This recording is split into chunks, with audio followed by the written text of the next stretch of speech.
청소부가 환자에게 침을 뱉었다고요. 믿기 힘드시죠?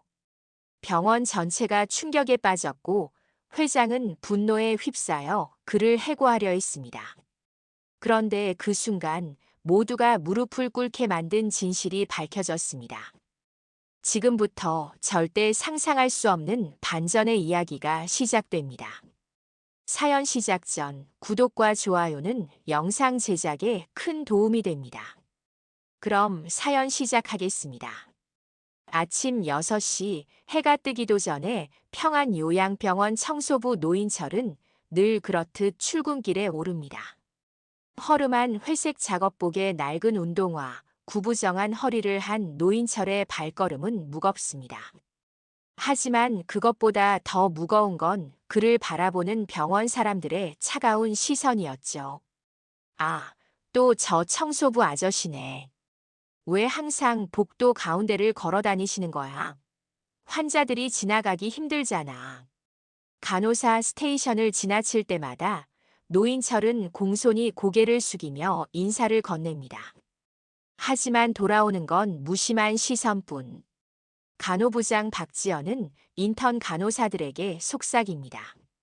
저분 말도 잘 안 통하고 좀 이상해. 최대한 말 걸지 마. 업무에 방해될 뿐이야. 60대 중반으로 보이는 노인철의 얼굴에는 깊은 주름이 패여 있었습니다. 매일 아침 복도를 쓸고 화장실을 청소하고 쓰레기를 분리수거하는 일상. 그는 묵묵히 자신의 일을 해나갔습니다. 어휴, 냄새 좀 나네. 청소부 아저씨, 여기 좀 치워주시겠어요? 환자분이 토하셨어요. 3층 병실에서 간호조무사 한지민이 노인철을 부르는 목소리는 명령조였습니다. 노인철은 아무 말 없이 고개를 끄덕이며 청소도구를 들고 병실로 향합니다. 그의 눈에는 어떤 감정도 읽을 수 없었죠. 저기요, 조금만 빨리 치워주실래요? 의사 선생님이 곧 회진 오시는데. 노인철은 묵묵히 일을 계속했습니다. 그의 손길은 놀라울 정도로 섬세했고 청소를 마친 자리는 깨끗했습니다. 하지만 아무도 그것을 알아주는 사람은 없었죠. 병원 식당에서도 그는 구석진 자리에 혼자 앉아 도시락을 먹었습니다. 주변 테이블에 앉은 간호사들이 수군거립니다. 저 아저씨 왜 항상 혼자 앉아서 밥 먹어? 좀 무섭지 않아? 그러게 말도 잘 안 하고. 그냥 구석에서 열심히 일이나 하면 되는데 자꾸 환자들 앞에 나타나니까 좀 그렇지. 노인철의 귀에도 그 말들이 들렸지만 그는 아무런 반응도 보이지 않았습니다. 단지 묵묵히 자신의 도시락을 비우고 다시 일터로 돌아갈 뿐이었죠. 가끔 그의 눈빛이 슬프게 빛나는 순간이 있었지만 아무도 그것을 알아채지 못했습니다. 요양병원의 환자들은 대부분 거동이 불편한 노인들이었습니다. 그들 중에는 노인철에게 친절하게 대하는 이들도 있었지만 대부분은 그를 그저 청소하는 사람 정도로만 여겼죠. 하지만 노인철은 항상 환자들에게 공손했고 그들의 필요를 세심하게 살폈습니다. 이런 일상이 3년째 계속되고 있었습니다. 아무도 이 조용한 청소부 아저씨의 과거에 대해 묻지 않았고 노인철 역시 자신에 대해 말하지 않았습니다. 하지만 운명의 수레바퀴는 이미 돌아가기 시작했습니다. 그날은 평범한 목요일 오후였습니다. 병원 6층 특실에서 갑자기 비상벨이 울렸습니다. 60대 후반의 김종수 환자가 갑작스러운 호흡 곤란을 겪고 있었습니다. 당직 간호사 이수진이 급히 달려왔지만 환자의 상태는 심각했죠. 빨리 당직의 선생님 호출해 주세요. 산소 포화도가 급격히 떨어지고 있어요. 병실은 순식간에 의료진들로 가득 찼습니다. 당직의 최준호 선생님이 환자의 상태를 살폈습니다. 환자의 얼굴은 파랗게 변해가고 있었고 입에서는 거품이 나오고 있었죠. 기도가 막힌 것 같은데 원인을 모르겠습니다. 흉부 엑스레이에는 이상이 없었는데 최 선생님이 응급처치를 시도하지만 상황은 나아지지 않았습니다. 환자의 아내는 병실 한쪽에서 떨리는 손으로 기도하고 있었습니다. 간호사들은 분주히 움직였지만 환자의 상태는 점점 악화되어 갔죠. 내과 과장님 오셨습니다. 내과 과장 박성민이 급히 병실로 들어섰습니다. 그는 즉시 환자의 상태를 체크하고 여러 검사를 지시했습니다. 하지만 시간이 흐를수록 환자의 호흡은 더욱 불규칙해졌고 의료진들의 표정은 점점 어두워졌습니다. 기관 삽관을 준비해 주세요. 다른 방법이 없습니다. 그때였습니다. 병실 문 앞에서 복도를 청소하던 노인철이 조심스럽게 상황을 지켜보고 있었습니다. 그의 눈에는 어떤 결단이 서려 있었죠. 잠시 망설이다가 노인철은 조용히 병실 안으로 들어섰습니다. 내가 좀 봐도 되겠소? 갑작스러운 청소부의 등장에 모든 의료진의 시선이 쏠렸습니다. 간호부장 박지연이 눈살을 찌푸렸습니다. 아저씨, 지금 뭐 하시는 거예요? 여기는 환자가 위급한 상황이에요. 밖에 계세요. 하지만 노인철은 물러서지 않고 다시 한번 말했습니다. 잠시만요. 제가 확인할 게 있습니다. 내과 과장 박성민이 짜증 섞인 목소리로 말했습니다. 지금 장난하시는 거예요. 아저씨가 뭔데요? 의사라도 되세요? 그럼에도 불구하고 노인철의 눈빛에는 묘한 확신이 있었습니다. 그는 차분히 환자 쪽으로 다가갔습니다. 잠시만 기회를 주시겠습니까? 환자의 목숨이 경각에 달렸습니다. 그의 말투가 달라졌습니다. 평소의 어눌한 말투가 아닌 권위 있고 확신에 찬 어조였죠. 의료진들은 혼란스러운 표정으로 서로를 바라보았습니다. 특히 내과 과장의 표정은 분노로 일그러졌습니다. 당장 저 사람 좀 데려가요. 환자 상태가 위중한데 방해가 됩니다. 하지만 그 순간 환자의 산소 포화도가 더 떨어졌고 모니터에서는 경고음이 울렸습니다. 절박한 상황에서 아내가 외쳤습니다. 제발 누구든 제 남편을 살려주세요. 순간적으로 모두가 얼어붙었고 그 틈을 타 노인철은 환자에게 다가갔습니다. 아무도 그를 막지 못했습니다. 이제 모든 시선이 노인철에게 집중되었습니다. 노인철은 환자 곁에 서서 잠시 호흡을 가다듬었습니다. 그의 움직임은 이제 청소부의 그것이 아니었습니다. 마치 수술실의 선 외과 의사처럼 정확하고 침착했죠. 노인철은 먼저 환자의 눈과 입 그리고 목 주변을 면밀히 살폈습니다. 손전등 좀 주시겠습니까? 그의 요청에 간호사 이수진이 무의식적으로 포켓 손전등을 건넸습니다. 노인철은 환자의 입을 조심스럽게 벌리고 손전등으로 비췄습니다. 그리고는 고개를 끄덕였습니다. 예상대로군요. 기관지 깊숙한 곳에 이물질이 있습니다. 아마도 식사 중에 들어간 것 같군요. 내과 과장 박성민이 의심스러운 눈으로 다가왔습니다. 무슨 말도 안 되는.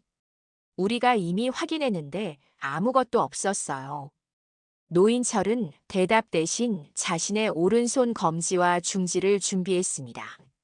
그리고 전문가처럼 환자의 턱을 잡아 최적의 각도를 만들었습니다. 잠시만요. 뭐 하시는 거예요? 간호부장 박지연이 소리쳤지만 노인철은 이미 움직이고 있었습니다. 놀라운 숙련도로 그는 손가락을 환자의 목 깊숙이 넣었습니다. 모든 사람들이 경악한 표정으로 지켜보는 가운데 노인철의 손가락이 환자의 기도 깊숙한 곳에서 무언가를 꺼냈습니다. 이것이군요. 그의 손가락 끝에는 작은 뼈 조각이 있었습니다. 생선 가시처럼 날카로운 그것은 환자의 기도를 막고 있었던 원인이었습니다. 하지만 상황은 여기서 끝나지 않았습니다. 노인철은 환자의 호흡이 여전히 불안정한 것을 확인하고 다시 입을 열었습니다. 기도가 부어올랐군요. 응급처치가 필요합니다. 그리고 그 다음 순간 노인철은 모두가 보는 앞에서 자신의 입에 침을 모았습니다. 그리고 그 침을 환자의 입 안으로 떨어뜨렸습니다. 병실은 순간 얼어붙었습니다. 뭐 하시는 거예요? 당장 멈추세요. 간호사 이수진이 비명을 질렀습니다. 내과 과장 박성민은 분노로 얼굴이 붉어져 노인철의 어깨를 잡아당겼습니다. 이게 무슨 짓이에요? 당장 나가세요. 하지만 그 순간 놀라운 일이 벌어졌습니다. 환자의 호흡이 점차 안정되기 시작했습니다. 산소 포화도가 서서히 올라가기 시작했고 환자의 얼굴색이 돌아오기 시작했습니다. 모든 사람들이 믿을 수 없다는 표정으로 모니터를 바라보았습니다. 이게 어떻게 된 일이죠? 간호부장 박지연이 혼란스러운 표정으로 물었습니다. 노인철은 차분히 대답했습니다. 제 침에는 특수한 효소가 포함되어 있습니다. 환자의 기도 점막 부종을 즉시 가라앉히는 성분이죠. 응급 상황에서는 약물보다 빠른 효과를 볼 수 있습니다. 그의 설명에 병실은 다시 한번 침묵에 빠졌습니다. 환자의 아내는 놀라움과 안도감이 뒤섞인 표정으로 노인철을 바라보았습니다. 내과 과장 박성민은 여전히 의심의 눈초리로 그를 쳐다보았지만 환자의 상태가 급격히 호전되는 것은 부인할 수 없는 사실이었습니다. 그때 병실 문이 열리고 한 간호사가 급히 들어왔습니다. 과장님, 병원 회장님께서 지금 병원에 도착하셨다고 합니다. 누군가 이 상황을 회장님께 보고했다고 하네요. 노인철의 표정이 잠시 어두워졌습니다. 하지만 그는 곧 평소의 담담한 표정으로 돌아왔습니다. 환자는 이제 괜찮을 겁니다. 진정제를 조금 투여하고 산소 공급을 유지하세요. 그리고 그는 아무 말 없이 병실을 나서려 했습니다. 하지만 그때 환자의 아내가 그의 손을 잡았습니다. 고맙습니다. 정말 고맙습니다. 노인철은 고개만 살짝 끄덕이고 병실을 나섰습니다. 복도에서는 이미 소문이 퍼져 여러 직원들이 수군거리고 있었습니다. 청소부가 환자에게 침을 뱉었대. 미친 거 아냐? 어떻게 그런 짓을. 근데 환자가 살았다며? 노인철은 그 모든 소리를 들으며 묵묵히 청소도구를 들고 자신의 자리로 돌아갔습니다. 그의 눈에는 깊은 생각에 잠긴 듯한 빛이 어렸습니다. 다음 날 아침 평안요양병원은 평소와 다른 긴장감이 감돌았습니다. 이른 시간임에도 불구하고 병원 로비에는 고급스러운 정장 차림의 사람들이 분주히 움직이고 있었습니다. 병원 회장 정민호가 직접 방문한다는 소식이 병원 전체에 퍼졌기 때문이었죠. 오전 9시 검은색 고급 승용차가 병원 정문 앞에 멈췄습니다. 70대 초반의 정민호 회장이 비서의 안내를 받으며 내렸습니다. 그의 표정은 험악했습니다. 병원장 김도영이 허리를 굽혀 맞이했습니다. 회장님, 이렇게 갑자기 오시다니. 무슨 일이신지요? 정민호 회장은 대답 대신 빠른 걸음으로 로비를 가로질러 엘리베이터로 향했습니다. 병원장과 여러 간부들이 그를 따랐습니다. 어제 있었던 일에 대해 들었소. 청소부가 환자에게 침을 뱉었다고. 이게 병원에서 벌어질 수 있는 일이요. 정민호 회장의 목소리에는 분노가 가득했습니다. 병원장 김도영은 식은땀을 흘리며 설명을 시도했습니다. 회장님, 그게 상황이 좀 복잡했습니다. 환자 상태가 위중했고. 변명은 필요 없소. 우리 병원의 명예가 어떻게 되겠소? 환자에게 침을 뱉는 직원이 있는 병원이라고.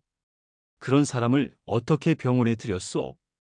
엘리베이터가 1층에 도착하자 정민호 회장은 곧바로 병원장에게 물었습니다. 그 청소부는 어디 있소? 지금 3층을 청소하고 있을 겁니다. 회장 일행은 곧바로 3층으로 향했습니다. 복도 끝에서 노인철은 여느 때와 같이 묵묵히 바닥을 닦고 있었습니다. 정민호 회장이 성큼성큼 그에게 다가갔습니다. 당신이 그 청소부요? 노인철은 천천히 고개를 들었습니다. 그의 눈에는 두려움 대신 평온함이 깃들어 있었습니다. 네, 제가 노인철입니다.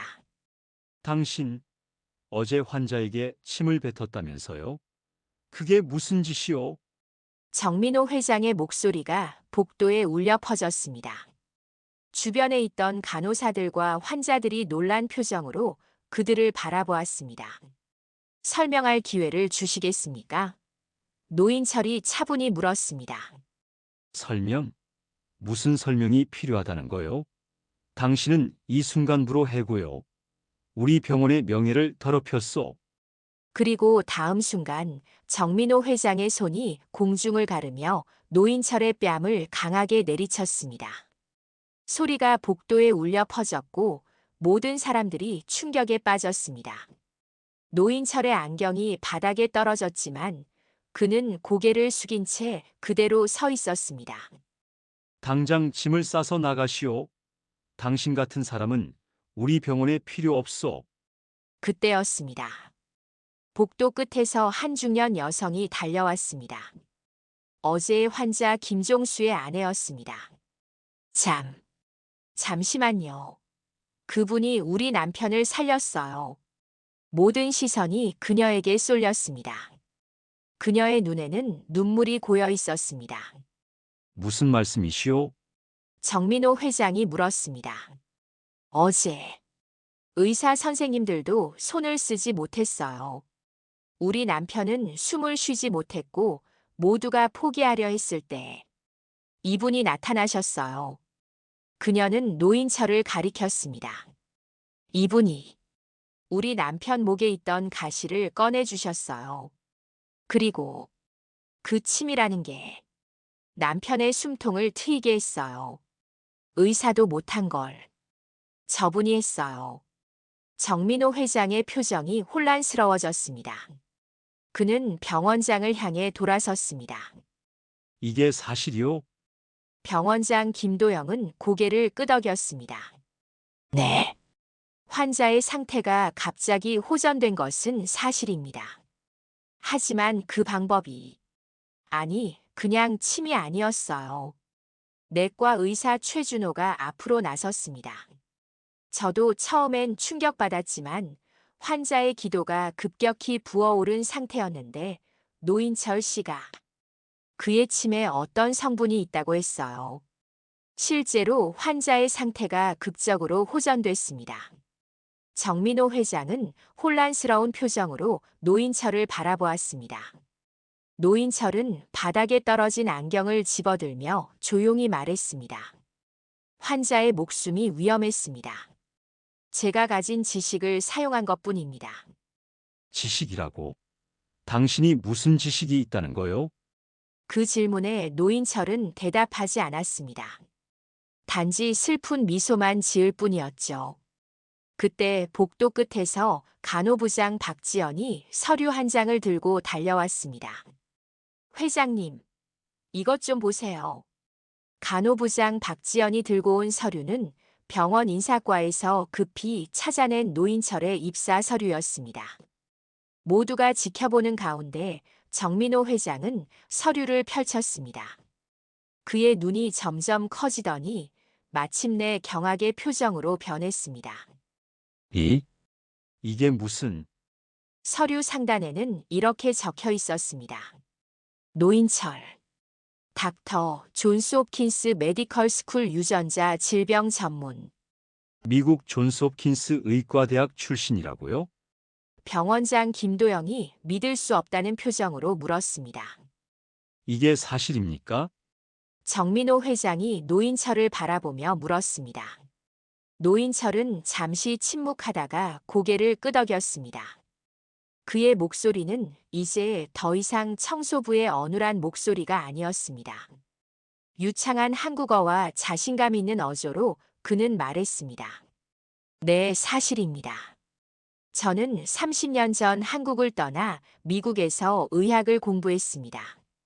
존스 홉킨스 의과대학을 졸업하고 유전자 질병 분야에서 연구를 계속했죠.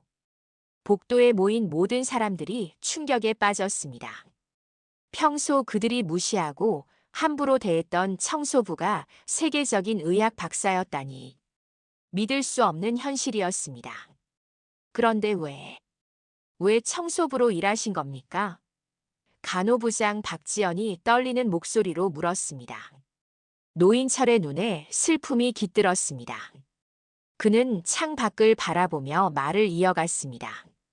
10년 전 제 아내가 희귀 유전병으로 세상을 떠났습니다. 제가 그 분야의 전문가였지만 제 가장 사랑하는 사람을 구하지 못했죠. 그의 목소리에 깊은 상처가 묻어났습니다. 복도는 숨막히는 침묵에 휩싸였습니다. 아내의 죽음 이후 저는 모든 것을 내려놓았습니다. 제가 가진 모든 지위, 명예, 그것들이 더 이상 의미가 없었죠. 저는 단지 사람들을 돕고 싶었습니다. 가장 기본적인 방법으로요. 그래서 청소부가 되셨다는 말씀인가요? 내과 의사 최준호가 물었습니다. 노인철은 고개를 끄덕였습니다. 청소는 모든 것의 기본입니다. 깨끗한 환경이 없다면 아무리 뛰어난 의사도 환자를 제대로 치료할 수 없죠.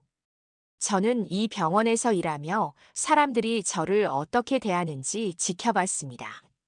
사회적 지위가 없는 사람을 대하는 태도가 그 사회의 참된 모습을 보여주죠. 그리고 제가 본 것은 아픈 현실이었습니다. 복도에 모인 평소 노인철을 무시했던 직원들은 부끄러움에 고개를 숙였습니다. 정민호 회장은 서류를 다시 한번 살펴보더니 놀라움을 감추지 못했습니다. 여기 보니 당신이 미국에서 수십 개의 특허를 보유한 유전자 치료 전문가라고요? 네이처 사이언스에 논문을 발표한 노인철은 미소를 지었습니다. 그것은 쓸쓸한 미소였죠. 그건 모두 과거의 일입니다. 지금의 저는 그저 청소부일 뿐이죠.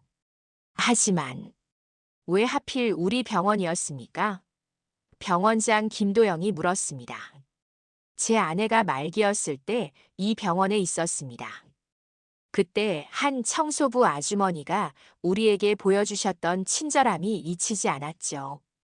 그분은 매일 아내의 병실을 청소하면서 따뜻한 말 한마디를 건네주셨습니다. 의사들이 포기했을 때도 그 청소부 아주머니는 포기하지 않고 아내를 인간으로 대해주셨어요. 그의 말에 복도는 다시 한번 침묵에 빠졌습니다. 정민호 회장의 표정이 점점 변해갔습니다. 처음의 분노는 이제 혼란과 부끄러움으로 바뀌어 있었습니다. 인사과장이 달려와 추가 정보를 전했습니다. 회장님, 더 조사해보니 노 박사님은 미국에서 희귀병 연구재단을 설립하셨고 전 재산을 환자 치료에 기부하셨다고 합니다. 그분은 의학계의 전설이라고 할 수 있습니다. 놀라움의 물결이 다시 한번 복도를 가로질렀습니다. 모두가 이제 다른 눈으로 노인철을 바라보고 있었습니다. 그는 더 이상 그저 청소부 아저씨가 아니었습니다. 그는 자신의 편안함과 명예를 포기하고 남을 위해 봉사하는 삶을 선택한 위대한 의사였습니다. 그런데 어제 그 환자에게 왜 침을? 간호사 이수진이 조심스럽게 물었습니다. 노인철은 차분히 설명했습니다. 제 침 속에는 특수한 단백질분해 효소가 포함되어 있습니다. 오랜 연구 끝에 제 자신의 유전자를 조금 변형시켰죠. 위급한 상황에서는 약물을 준비할 시간이 없을 때가 있습니다. 이 방법이 때로는 가장 빠르고 효과적이죠. 모두가 놀라움에 입을 다물지 못했습니다. 세계적인 유전자 전문가가 자신의 몸을 실험대로 삼았다니. 그의 헌신에 모두가 감동했습니다. 하지만 그런 중요한 기술을 왜 공개하지 않으셨어요? 내과 의사 최준호가 물었습니다. 노인철의 눈빛이 잠시 어두워졌습니다. 때로는 세상에 알려지지 않은 것이 더 좋을 때가 있습니다. 제 기술이 잘못된 손에 들어간다면 저는 단지 제가 할 수 있는 방식으로 사람들을 돕고 싶었을 뿐입니다. 그의 말에 깊은 의미가 담겨 있었습니다.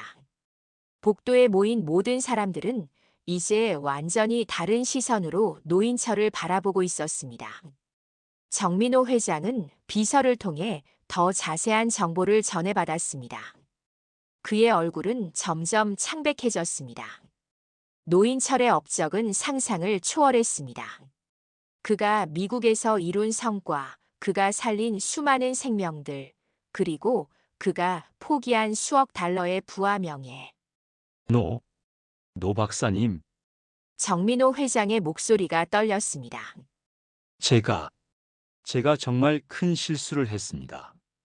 노인철은 부드러운 미소를 지으며 고개를 저었습니다. 아닙니다. 회장님은 병원의 명예를 지키기 위해 당연히 하셔야 할 일을 하신 것뿐입니다. 하지만 정민호 회장은 깊은 부끄러움에 휩싸여 있었습니다. 그는 잠시 생각에 잠기더니 갑자기 주변 사람들을 놀라게 하는 행동을 취했습니다. 70대의 노 회장이 노인철 앞에 무릎을 꿇은 것입니다. 용서해 주십시오, 박사님. 우리가 너무 많은 것을 놓쳤습니다. 당신 같은 분을 알아보지 못했습니다. 복도에 있던 모든 사람들이 충격에 빠졌습니다. 평안요양병원 창립자이자 회장인 정민호가 청소부 앞에 무릎을 꿇다니. 하지만 이제 그들은 알았습니다. 그 청소부의 진정한 가치를요. 노인철은 당황한 표정으로 재빨리 정민호 회장의 팔을 잡고 일으켰습니다.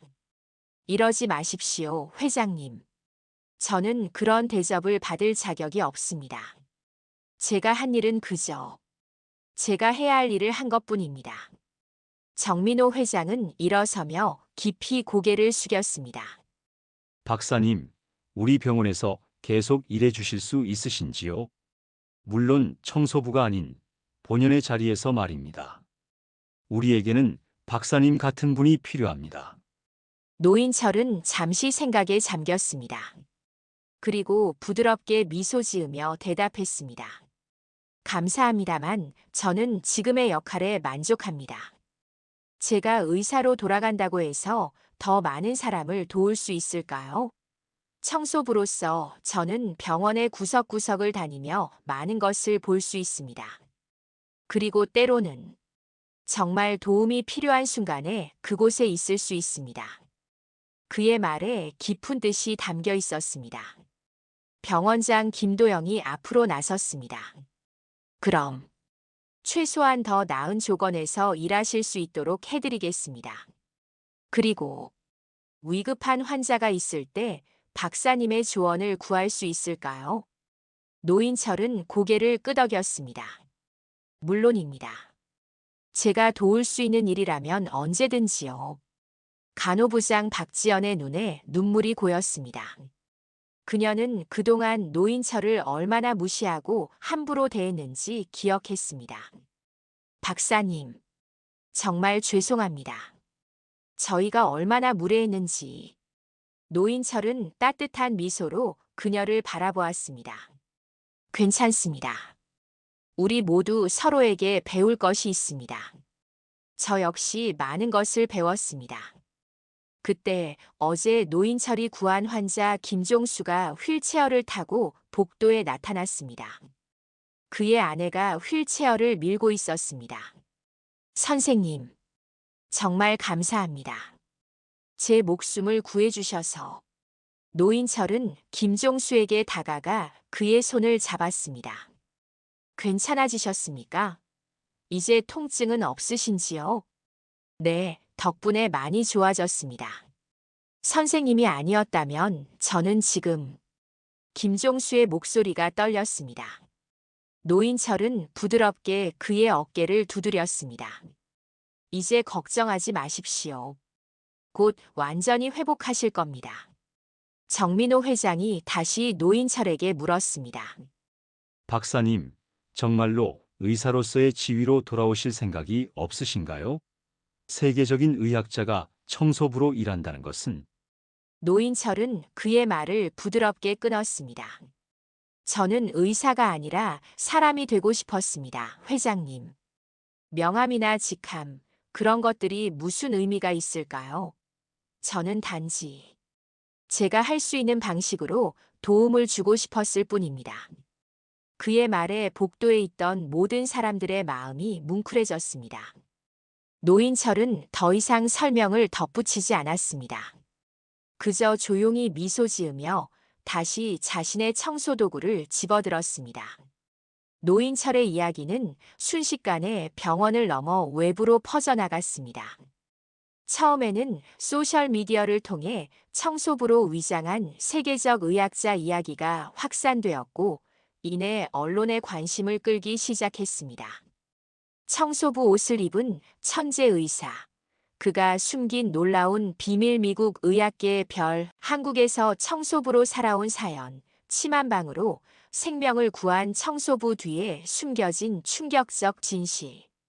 각종 언론 매체가 앞다투어 노인철의 이야기를 보도했습니다. 미국 유수의 의학 저널에서도 한때 그들의 표지를 장식했던 노인철 박사가 한국의 요양병원에서 청소부로 일하고 있다는 소식을 특집으로 다뤘습니다. 정민호 회장은 이런 상황에 대처하기 위해 기자회견을 열기로 결정했습니다. 처음에는 노인철이 강하게 거부했지만 이미 그의 신원이 공개된 상황에서 정확한 정보를 전달할 필요가 있다는 회장의 설득에 마지못해 동의했습니다. 기자회견장은 국내외 기자들로 가득 찼습니다. 카메라 플래시가 끊임없이 터지는 가운데 노인철은 여전히 청소부 유니폼을 입은 채로 단상에 올랐습니다. 그의 표정은 담담했지만 눈빛에는 깊은 연민과 따뜻함이 깃들어 있었습니다. 정민호 회장이 먼저 마이크 앞에 섰습니다. 오늘 저희는 노인철 박사님을 여러분께 소개해드리게 되어 영광입니다. 그동안 저희 병원은 그분의 진정한 가치를 알아보지 못했습니다. 하지만 이제 우리는 그분의 놀라운 헌신과 희생 정신에 깊은 존경을 표합니다. 노인철이 마이크 앞에 섰을 때 회견장은 숨죽이는 듯한 침묵에 휩싸였습니다. 저는 특별한 사람이 아닙니다. 그저 제가 옳다고 믿는 일을 하고 있을 뿐입니다. 그의 소박한 첫마디에도 기자들은 열광적으로 질문을 쏟아냈습니다. 왜 세계적인 의사의 길을 포기하고 청소부가 되셨나요? 미국에서의 명성과 부를 버리고 한국으로 돌아오신 이유는 무엇인가요? 앞으로의 계획은 어떻게 되시나요? 노인철은 차분히 대답했습니다. 제 아내가 돌아가시기 전 그녀가 저에게 마지막으로 한 말이 있습니다. 인철아, 내가 가진 지식으로 더 많은 사람들을 도와줘. 하지만 잊지 마, 진정한 치유는 약이 아니라 사람에게서 시작된다는 것을. 저는 그 말을 항상 마음에 새기고 있습니다. 회견장은 조용해졌습니다. 노인철의 말 한마디 한마디가 모든 이의 가슴에 깊이 새겨지고 있었습니다. 의사란 단순히 자격증이나 학위가 아니라 마음에서 시작되는 직업입니다. 저는 청소부로 일하면서 의료의 본질에 대해 더 많이 배웠습니다. 환자들의 이야기를 듣고 그들의 두려움과 희망을 나누는 것. 그것이 진정한 치유의 시작이라고 생각합니다. 한 외국 기자가 질문했습니다. 박사님, 침을 이용한 응급처치법에 대해 더 자세히 설명해 주실 수 있을까요? 그것이 의학적으로 어떻게 가능한 건가요? 노인철은 미소를 지었습니다. 그것은 제가 오랫동안 연구해온 분야입니다. 인체의 면역 체계와 효소 반응에 관한. 하지만 그런 기술적인 이야기보다 저는 오늘 다른 메시지를 전하고 싶습니다. 그는 잠시 숨을 고르더니 진심 어린 목소리로 말을 이어갔습니다. 우리 사회에는 보이지 않는 많은 영웅들이 있습니다. 청소부, 경비원, 배달원. 그들 없이는 우리 사회가 돌아갈 수 없습니다. 하지만 우리는 종종 그들을 무시하고 그들의 가치를 알아보지 못합니다. 오늘 제 이야기가 주목받는다면 그것이 이분들에 대한 우리의 인식을 바꾸는 계기가 되었으면 합니다. 그의 말에 회견장은 뜨거운 박수갈채로 가득 찼습니다. 카메라는 노인철의 겸손한 미소를 담아냈고 그 모습은 그날 저녁 전국의 뉴스 헤드라인을 장식했습니다. 청소부로 위장한 미국 명문 의학 박사, 한국 의료 현실에 울다. 진정한 의사는 마음으로 환자를 대한다. 세계적 의학자의 충격적 선택, 그 뒤에 숨겨진 사랑 이야기. 노인철의 이야기는 순식간에 전 국민의 마음을 사로잡았습니다. 그가 환자에게 침을 뱉었다는 처음에는 충격적으로 들렸던 이야기가 이제는 깊은 감동의 서사로 바뀌어 사람들의 가슴을 울렸습니다. 기자회견 이후 몇 주가 지났습니다. 노인철의 이야기는 여전히 사람들의 입에 오르내렸고 각종 매체에서 그를 영웅으로 추앙했습니다. 하지만 정작 당사자인 노인철은 변함없이 평안요양병원의 복도를 쓸고 화장실을 청소하고 환자들을 돌보는 일상으로 돌아갔습니다. 다만 한 가지 달라진 것이 있다면 사람들이 그를 대하는 태도였습니다. 이제 간호사들은 그를 마주칠 때마다 깍듯이 인사를 건넸고 의사들은 종종 그의 조언을 구했습니다.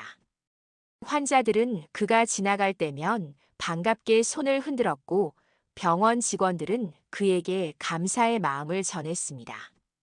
한국 의학계에서도 그를 초청하는 강연 요청이 쇄도했고 여러 대학에서는 명예교수직을 제안했습니다.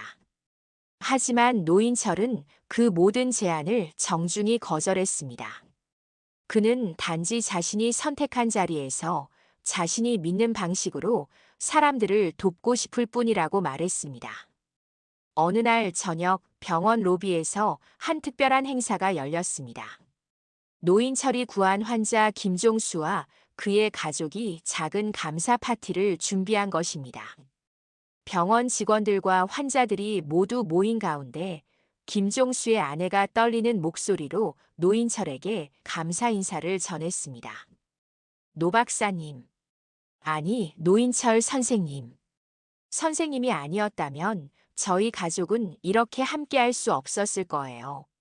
선생님은 단순히 남편의 목숨을 구하신 게 아니라 우리 가족 전체를 구하셨습니다. 노인철은 부끄러운 듯 미소를 지었습니다. 그는 무대 위로 올라가 달라는 요청을 받았지만 대신 자리에 앉은 채로 짧게 말했습니다. 저는 특별한 일을 한 게 아닙니다. 누구든 그 자리에 있었다면 같은 일을 했을 겁니다.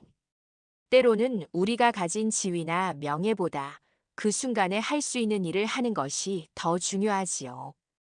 그의 소박한 말에 모든 이들이 깊이 공감했습니다. 파티가 끝난 후 노인철은 평소처럼 자신의 청소 도구를 들고 병원 구석구석을 정리하기 시작했습니다. 그날 밤 한 TV 다큐멘터리 제작팀이 노인철의 일상을 조용히 담아갔습니다. 그들은 노인철이 환자들과 대화하는 모습, 복도를 청소하는 모습, 그리고 젊은 의사들에게 조언을 건네는 모습을 카메라에 담았습니다. 다큐멘터리의 마지막 장면은 노인철이 병원 옥상에서 석양을 바라보는 모습이었습니다. 그의 목소리가 내레이션으로 흘러나왔습니다. 우리는 종종 사람을 겉모습으로만 판단하곤 합니다. 그러나 진정한 가치는 보이지 않는 곳에 있다는 것을 잊지 말아야 합니다. 청소부, 간호사, 의사. 직함은 중요하지 않습니다. 중요한 것은 우리가 어떤 마음으로 서로를 대하느냐입니다. 화면은 서서히 병원 전경으로 바뀌었고 마지막 내레이션이 울려 퍼졌습니다. 진짜 의사는, 진짜 사람은 언제나 조용히 존재합니다. 우리 주변에 평범해 보이는 사람들 속에 놀라운 이야기가 숨어 있을지도 모릅니다. 당신 옆에 누군가도 세상을 바꿀 사람이 될 수 있습니다. 다큐멘터리는 그렇게 막을 내렸지만 노인철의 이야기는 많은 사람들의 마음속에 깊은 울림을 남겼습니다. 병원에서는 모든 직원들이 서로를 존중하고 배려하는 문화가 자리 잡기 시작했고, 사회적으로는 소위 보이지 않는 직업에 대한 인식이 바뀌기 시작했습니다. 노인철은 자신이 일으킨 변화에 대해 크게 의미를 두지 않았습니다. 그는 단지 매일 아침 여느 때와 다름없이 병원 문을 열고 들어가 자신의 일을 시작했습니다. 그리고 그 모습 속에서 진정한 위대함이 무엇인지를 모두에게 조용히 보여주고 있었습니다. 이 이야기는 우리에게 묻습니다. 우리는 사람을 어떤 눈으로 바라보고 있는지, 그리고 진정한 가치는 어디에서 오는 것인지. 오늘 노인철 박사의 가슴 뭉클한 이야기 어떠셨나요? 우리 주변의 평범한 사람들이 얼마나 특별한 존재인지 다시 한번 생각해 보게 됩니다. 다음 이야기는 더욱 놀라운 반전이 기다리고 있습니다. 10년간 택시기사로 일한 남자의 정체가 밝혀진 순간, 대한민국이 뒤집어졌습니다. 그는 왜 모든 승객과 대화를 녹음했을까요? 그 충격적인 비밀, 다음 영상에서 확인하세요. 구독과 좋아요, 그리고 알림 설정까지 부탁드립니다.